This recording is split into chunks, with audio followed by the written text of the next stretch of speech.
મહેસાણામાં 7th day સ્કૂલમાં થયેલા નયન સંતાણી હત્યા કેસને લઈને સિંધી સમાજમાં ભારે રોષ જોવા મળી રહ્યો છે।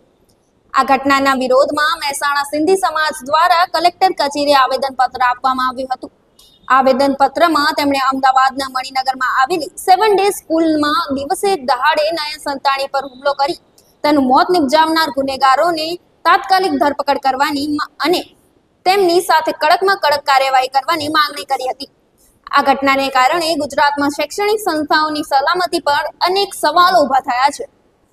સંજય દયારામ જેતવાણી આવેદન પત્ર અમે આજે અમારા મહેસાણા સિંધી સમાજ વતી દરેક સમાજના ભાઈ બહેનો ભેગા મળીને એક આવેદન આક્રોશ સાથે એક આવેદન પત્ર આપવા આવ્યા છીએ કે જે 2 દિવસ પહેલા અમારા સિંધી સમાજના છોકરાની હત્યા કરવામાં આવી છે 7 ડે સ્કૂલ મણિનગર ખાતે।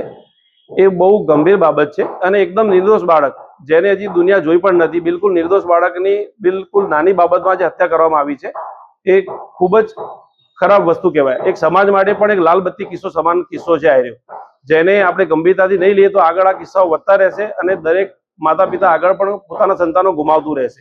તો આના માટે આપણે આ જેને પણ આ કૃત્ય કર્યું છે એને કડકમાં કડક સજા અપાવી સ્કૂલ પ્રશાસન વિરુદ્ધ આકરા પગલાં ભરી કદાચ સ્કૂલને બંધ જ કરી નાખ્યું છે। આવી સ્કૂલોનું કોઈ જરૂરત જ નથી કે જે ભણતરની જગ્યાએ આવા ખોટા કામને પ્રોત્સાહન આપતી હોય તેવી સ્કૂલોની કોઈ આપણે મહેસાણામાં કે ગુજરાતમાં કે ભારતમાં જરૂર નથી આવી સ્કૂલોની આપણને।